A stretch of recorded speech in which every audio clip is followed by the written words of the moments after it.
Now, Roundball Wrap on KEZI 9 News. Where's the index? And you're watching Roundball Wrap.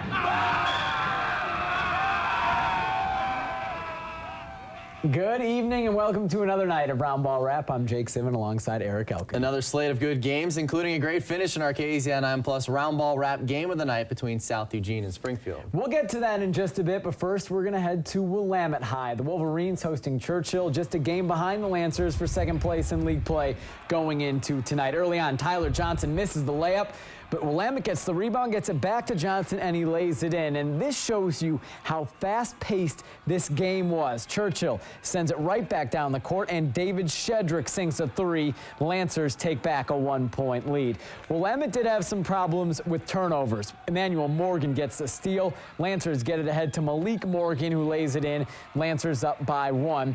Willamette would respond. Cheney Wyatt had 22 on Tuesday night during our Roundball Wrap game of the night. Hits the jumper, ties the game up. Later on, it's Jake Brandt, a deep three, no good. Andrew Benyon gets the board and takes off coast to coast for the layup. And check this out from Benyon. Never stops playing, turns around, gets the steal on the inbounds, and one. What a sequence from Benyon, who had 12 in the first half. Willamette trying to stay with the high-scoring Lancers. Brands will hit the three from the top of the arc, but Churchill, too much tonight, wins 57-43. Eli Leininger and South Eugene playing at Springfield, shown live on KEZI 9 Plus earlier tonight. The Millers came out firing from three-point range. Alec Cook hits the three, and then Dylan Paquette deep from three. And then another from Cook. He had two of them in that first quarter, and then a second from Paquette. Springfield didn't make a two-point field goal until late in the second quarter, but hang around because of the three-point shooting. South Eugene responds, though. Kirk Bassick into the lane, hangs, gets the bucket to go. Axman back up. More from Dylan Paquette. This time from inside the arc. Nice fadeaway jumper for Paquette. Had 22 on the night, game tied at 20. Eli Leininger, though, will strike back for South Eugene. Takes his man off the dribble, finishes. Leininger led South Eugene with 18, the Axemen up 2. In the third quarter, Paquette facilitating. Easy for me to say. What a pass to Jonathan Emerald, who lays it in. Springfield takes the lead 34-33. Leininger, though, responds. A quick 5-0 Axemen run capped by this three. South Eugene back up 4. But every time they tried to pull away, the Millers would respond. Paquette, another tough finish. Tie game at 46 apiece. Under a minute to go now. Tied at 50.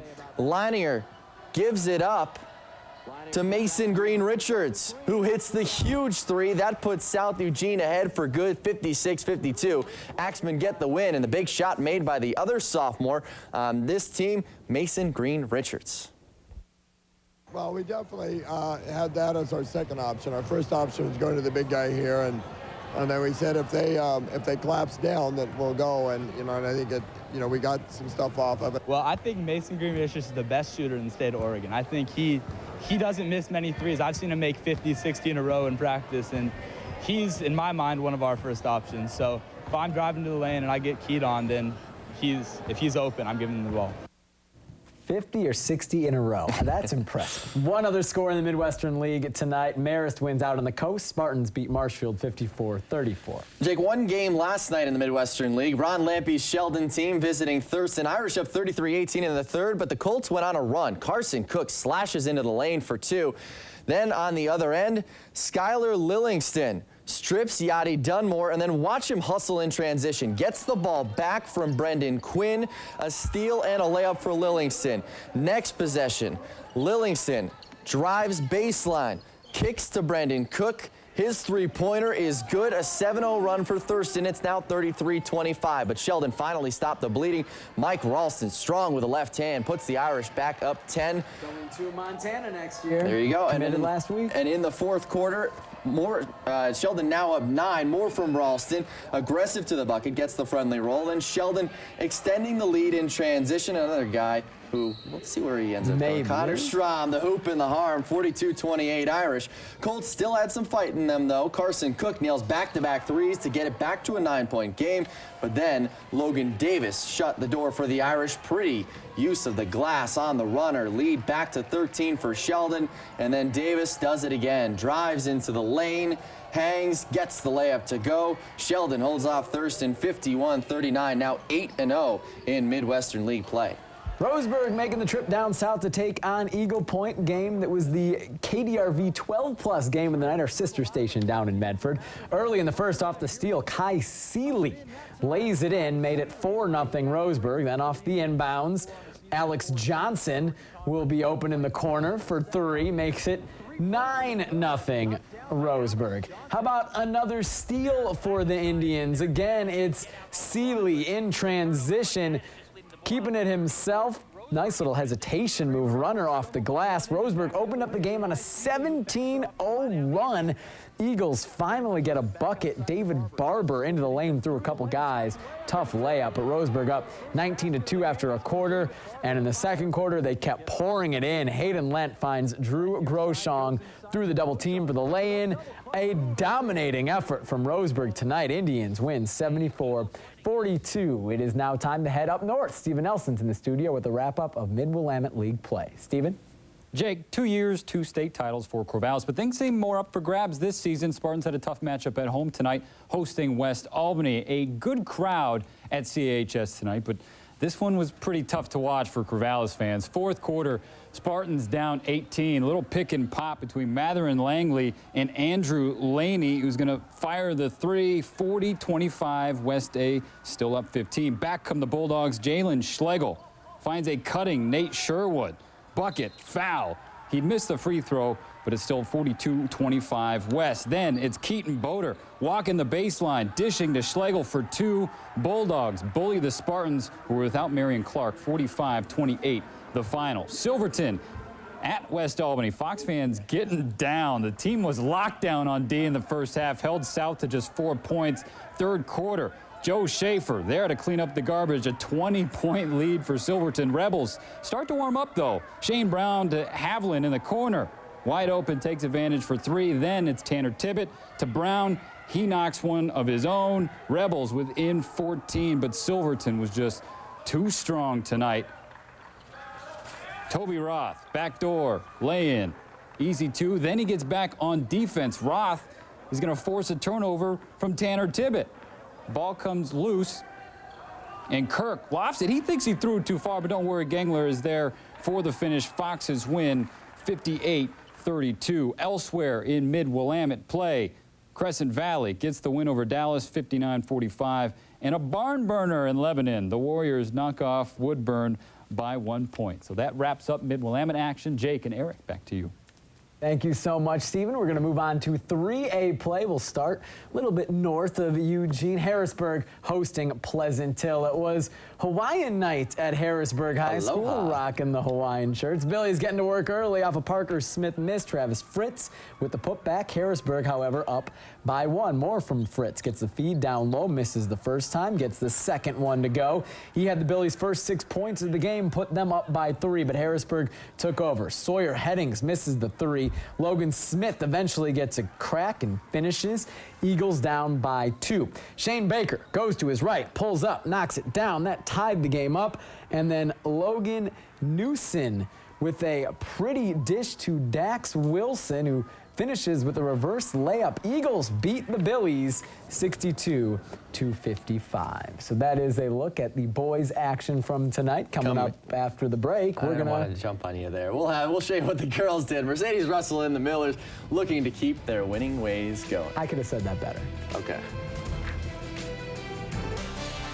Now, Roundball Wrap on KEZI 9 News.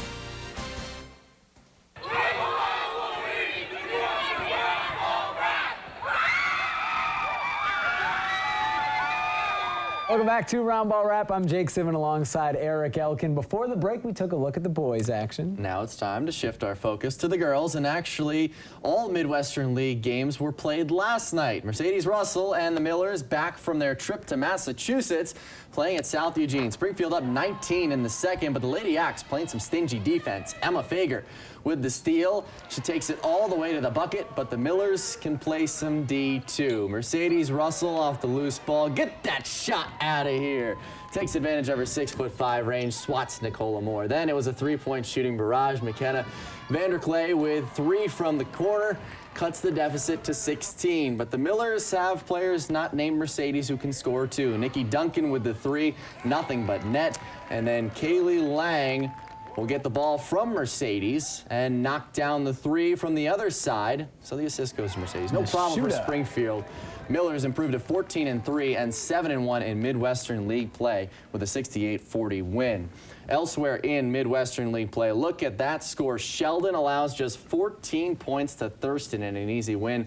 Willamette cruises past Churchill, and Marist knocks off Marshfield. Leslie Robinson and Corvallis visiting Ashton Signer and West Albany. A great game. First quarter, Lauren Cosner takes the inbounds pass. Nifty finish with the left. It's a 1-point Bulldog lead. On the other end, off a Robinson miss, McKenna McGowan controls the rebound, steps back, hits the jumper, and it is a tie game. Back and forth it goes. The Bulldogs, Corey James to Allie Nelke to Signer. Easy does it. West Albany up by 3. More Robinson with her father Craig in attendance as always. Nice floater brings the Spartans within 1. And then Ashton Signer at the line misses, but the rebound hauled in by Nelke. An easy bucket. This one goes down to the wire. Bulldogs, the number 3 team in the state, win 52-49. And there's Craig, got a game tomorrow. Also in Mid-Willamette girls play, Lebanon beats Woodburn. And a good one in Silverton, who holds off South Albany to win by 2. Now with a look at some girls 4A action, we're going to bring in Lauren Michler live in the studio. Lauren?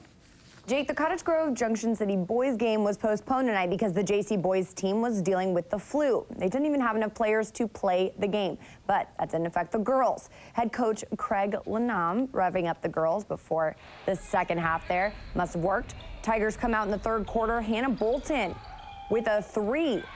That's for the Tigers to give them the lead over Cottage Grove, 18-17. Real tight there. Then a little later, Lions' Danny Cisco out to Connor Borrego. Gets the bucket and the foul. Lions now up 19-18. Tigers with the ball now. Sydney Bowers with a 3 of her own.